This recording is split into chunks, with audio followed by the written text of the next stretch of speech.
Hello student, welcome to my class study point, जहां हम लोग क्लास 12 का बासु एंड दास बुक का पेज नंबर 455 का क्वेश्चन नंबर 8 कर रहे हैं, retirement of a partner. Question में बोला गया है कि X Y Z partner in a firm sharing profit and loss in the ratio of 3:1:2 और लायबिलिटी साइड और एसेट साइड दिया हुआ है। तुम्हारा क्वेश्चन में दिया हुआ है लायबिलिटी साइड एसेट साइड दिया हुआ है और एडजस्टमेंट्स में क्या दिया हुआ है। पहला एडजस्टमेंट दिया हुआ है कि वाई रिटायर कर गया। कौन रिटायर कर गया? वाई रिटायर कर गया।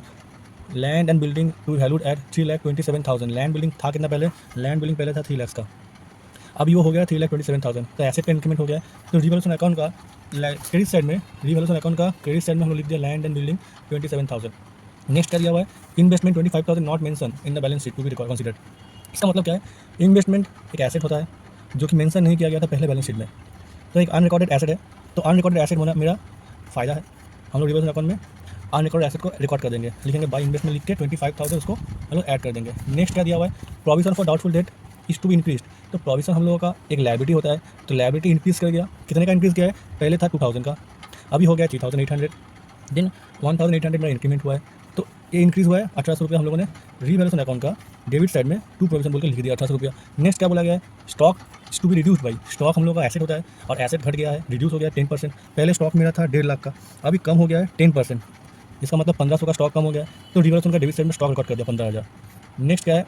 Goodwill of the firm valued, और क्या बोला गया है ये बाद में देखते हैं। और दिया हुआ है 20,000 पेड, ये भी बाद में देखते हैं, क्योंकि रिवैल्यूएशन में रिकॉर्ड करने वाला और भी कोई भी काम नहीं है। तो हम लोग क्या करेंगे, देखेंगे कौन सा साइड बड़ा है कौन सा साइड छोटा है, ये देखते हुए हम लोग उसको रिकॉर्ड कर देंगे।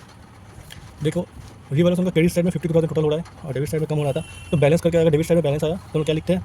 तो प्रॉफिट और रिवैल्यूएशन ट्रांसफर टू कैपिटल लिख के एक्स कैपिटल, वाइस कैपिटल और जेड्स कैपिटल, और इसको कौन से रेशियो में बांटा जाएगा? इसको बांटा जाएगा 3:1:2। ओल्ड रेशियो जो हम लोग का ऑलरेडी गिवन था। रिवैल्यूएशन अकाउंट में जो भी प्रॉफिट या फिर लॉस होता है उसको हम लोग ओल्ड रेशियो में बांटते हैं।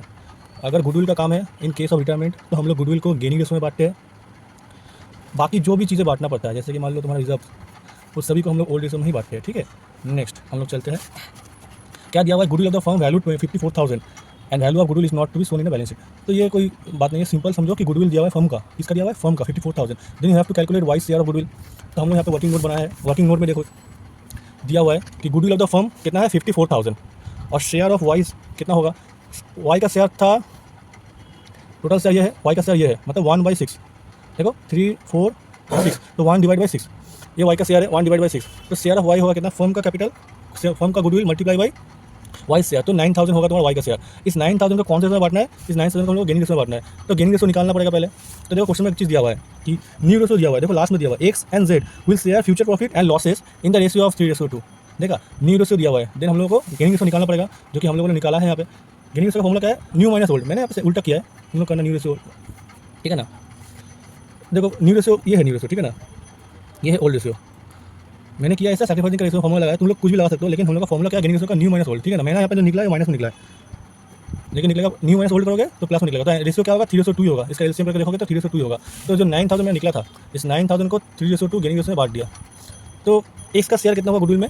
9,000 का 3/5 किया तो 5,400, और जेड का हुआ है 9,000 2/5 का 3,600, और इसका जनरल पास करना पड़ेगा। तो एक्स कैपिटल मतलब gaining partner capital account debit to sacrificing partner, gaining partner capital account debit to sacrificing partner, ठीक है। ये देखो ऐसा होता है, ठीक है। अगर समझ में ना आए वीडियो को पॉज करके या फिर रिवाइंड करके फिर देख सकते हो। तो इसको रिकॉर्ड कैसे करेंगे? इसको रिकॉर्ड करेंगे पार्टनर्स कैपिटल अकाउंट में। तो पहले ये समझ में आ गया। तो देखो पार्टनर्स कैपिटल अकाउंट तो डायरेक्ट गुडविल से नहीं शुरू होता है। पहले क्या होगा? पहले बैलेंस शीट में ऑलरेडी जो तुम लोगों का दिया हुआ है कैपिटल दिया हुआ है, बैलेंस शीट में ऑलरेडी जो कैपिटल तुम लोगों को दिया हुआ है उसको पहले रिकॉर्ड करना है।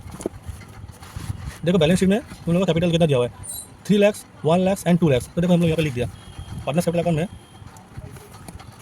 देखो पार्टनर्स कैपिटल में कैपिटल क्या दिया हुआ है? 3 लाख, 1 लाख, 2 लाख। तो देखो पार्टनर्स कैपिटल अकाउंट में लिख दिया बाई बैलेंस BD, एक्स का 3 लाख, वाई का 1, जेड का 2, ठीक है। नेक्स्ट क्या है?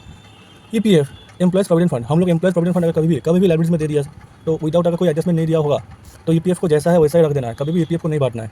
Next workman compensation fund. Workman compensation fund तभी क्रिएट किया जाता है या यूज़ किया जाता है जब इन्वेस्टमेंट मेरा घटता है। इस क्वेश्चन में इन्वेस्टमेंट घटा नहीं उल्टा बढ़ा है, इसलिए WCR जो है वर्कमैन कंपनसेशन फंड जो है उसको हम लोग बांट देंगे। कौन से में बांटेंगे? ओल्ड में बांटेंगे। तो देखो यहाँ पर दिया WCR workman compensation reserve old ratio में बांटना है। कितना है? WCR 30,000। तो ओल्ड रेशियो में हो तुम्हारा 15,000, 5,000, 10,000 कैलकुलेशन 3:1:2। नेक्स्ट क्या है? General reserve. जनरल रिजर्व कितना है? 20,000। इसको भी हम लोग बांट देंगे 10,000, 3,333, 6,667। इसको हम लोग ओल्ड रेशियो में बांट दिया। नेक्स्ट हम लोग गुडविल का काम करेंगे। गुडविल का क्या हुआ था? एंट्री क्या हुआ था गुडविल का एंट्री हुआ था X capital account debit, Z capital account debit to Y capital. इसको सिंपली रिकॉर्ड करना है पार्टनर्स कैपिटल अकाउंट में। तो रिकॉर्ड कैसे करेंगे? तो देखो by x capital by Z capital और पैसा जाएगा वाई कैपिटल में और फिर यहाँ पे आएगा वाई कैपिटल बोल के पैसा जाएगा एक्स से एंड जेड से। ठीक है, नेक्स्ट क्या है, नेक्स्ट क्वेश्चन में बोला गया है कि 23,200 is to be paid immediately after retirement Y and balance of Y's capital account will be paid transfer to his loan account. तो देखो क्या बोला गया है, तो वाई का जितना भी पैसा होगा आफ्टर ऑल द एडजस्टमेंट्स तुमने जो किया सब कुछ करने के बाद वाई का जो बैलेंस बचेगा, जैसे कि वाई का टोटल कितना हुआ है 1,23,200, राइट।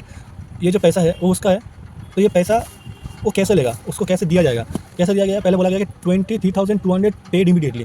तो जब बोला गया 23,200 पेड इमीडिएट, तो टोटल हुआ था 1,23,200। देखो यहाँ पे हुआ है एक्स्ट्रा 1,23,200, उसमें से 23,200 दे दिया गया है, 23,200 दे चुके हैं। बाकी जो पैसा बचा वो वाई का लोन में जाएगा, यहाँ पे लिखा हुआ है the amount to be transferred to Y's loan account. ठीक है, और एक्स वाई जेड का फ्यूचर को तो बाद में देखा जाएगा। तो देखो 1,23,200 टोटल हुआ है, उसमें से वाई का लोन में गया 1,00,000 रुपया, तो इसका सेटलमेंट हो चुका है। तो हम लोग एडजस्टमेंट कर चुके हैं। तो एडजस्टमेंट करने के बाद आप हम लोग करेंगे टोटल, एक्स का टोटल करेंगे, जेड का टोटल करेंगे और बैलेंसिंग फिगर निकालेंगे। वाई रिटायरिंग पार्टनर है, चला गया है, तो वाई का शेयर कुछ नहीं रहेगा, इसलिए वाई का शेयर में ब्लैंक है। बाकी x and Z continuing partner है, तो इसलिए एक्स का बैलेंस बच रहा है। ये कहाँ से लाया मैंने, ये मैंने बैलेंसिंग फिगर से निकाला है। ये टोटल हुआ था क्रेडिट साइड का, माइनस किया है डेबिट साइड का जो भी बैलेंस है, तो ये आया बैलेंसिंग फिगर में इसका। फिर ये भी क्रेडिट साइड का टोटल हुआ है, इसमें से माइनस किया हम लोगों ने जो भी अमाउंट है डेबिट साइड का, ये आया है, ये बैलेंसिंग फिगर से आया है।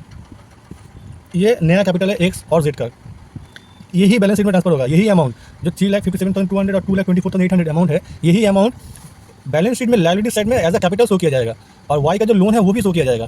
वाई का देखो कोई कैपिटल नहीं है क्योंकि वाई रिटायर कर गया है। कोई पार्टनर अगर चला जाता है तो उसका कोई भी शेयर एज अ कैपिटल नहीं रहता बिजनेस में, वाई का लोन रह गया, वो बाद में शो किया जाएगा। और देखो मैंने क्या पहले में बोला था, ईपीएफ एम्प्लॉयज प्रोविडेंट फंड जो है वो एज इट इज़ वो रह जाएगा, ईपीएफ जैसा है ऐसा एज इट इज़ रह जाएगा। फिर सन्डी क्रेडिटर्स कोई एडजस्टमेंट नहीं था, इसलिए वो भी एज इट इज़ रह गया। अब बैलेंस शीट में जो भी तुम लोगों ने एडजस्टमेंट किया था, जैसे कि लैंड बिल्डिंग 27,000 का इंक्रीमेंट हुआ है, पहले लैंड बिल्डिंग 3 लाख था, अभी 27,000 बढ़ चुका है, तो तुम्हारा लैंड बिल्डिंग अभी हो गया 3,27,000। नेक्स्ट नया एसेट तुम लोगों ने देखा था 25,000 का नया एसेट देखा था, तो 25,000 का नया एसेट इन्वेस्टमेंट के नाम से रिकॉर्ड कर दिया गया। फिर डेटा तुम्हारा था 42,000 का और प्रोविजन तुम्हारा पहले 2,000 था, फिर 1,800 का इंक्रीमेंट होकर 3,800 हो गया था, 3,800 हो गया था। तो हम लोगों ने सिंपल डेटा 42,000 था, उसमें से प्रोविजन लेस करके बाहर कर दिया, 38,200 बाहर चला गया। ये नेट अमाउंट है। नेक्स्ट क्या है, स्टॉक तुम्हारा 1.5 लाख का था, 1.5 लाख में से 15,000 का स्टॉक रिड्यूस कर गया है, तो माइनस करके 1,35,000 लिख दिया गया है। ये रिकॉर्ड हम लोगों ने शो नहीं किया, ये समझ में आना चाहिए तुम लोगों को, ठीक है। कैसे आया, 1.5 लाख था पहले, 15,000 रिड्यूस हो गया इसलिए माइनस हो गया, तो 1,35,000। सेम लैंड बिल्डिंग पहले 3 लाख था, 27,000 बढ़ चुका है, तो 3,27,000। समझ में आया? अगर नहीं समझ में आया फिर वीडियो को बैक करना, देख लेना पीछे जाके। अब देखो ये बहुत ही ज़्यादा इंपॉर्टेंट रिकॉर्डिंग है, बहुत ही ज़्यादा इंपॉर्टेंट। क्या दिया हुआ है, बैंक का बैलेंस। देखो बैंक का बैलेंस ऑलरेडी दिया हुआ है, गिवन 30,000 दिया हुआ है, 30,000 बैंक का बैलेंस दिया हुआ है। और तुमने क्या किया, तुम लोगों ने क्या किया, तुम लोगों ने वाई को 23,200 इमीडिएटली पे कर दिया गया। तो 23,000 इमीडिएटली जब पे करोगे तो बैंक में तुम्हारा बैलेंस कितना था, 30,000। 23,000 तुमने वाई को दे दिया, तो अभी बैंक का बैलेंस कितना बचा, 6,800। ठीक है, ये बहुत इंपॉर्टेंट, ये रिकॉर्ड करना, हर रिटायरमेंट का क्वेश्चन में ऐसा क्वेश्चन आएगा ही आएगा, 100% चांसेस आने का। नेक्स्ट क्या है, कैश जैसा था, कैश का एज इट इज वैसा 20,000 रख दिया गया। और दो चीज़ देखो ऐसे साइड में है जिसका कोई एडजस्टमेंट नहीं होता, तो जैसा था वैसा। जैसे प्लांट एंड मशीनरी 2 लाख का और फर्नीचर एंड फिटिंग्स 60,000 का, तो प्लांट एंड मशीनरी 2 लाख का और फर्नीचर फिटिंग 60,000 का रिकॉर्ड कर दिया। तो देखो पूरा का पूरा एसेट साइड रिकॉर्ड हो गया, पूरा का पूरा लायबिलिटी साइड रिकॉर्ड हो गया। अगर क्वेश्चन का टोटल करेंगे तो अगर दोनों साइड इक्वल है, इसका मतलब तुमने सम सही किया है। तो देखो 2 लाख 8 लाख 12,000 दोनों टाइप आ चुका है, तो इसका मतलब सम्स बहुत ही ज़्यादा सही है। Thank you for watching.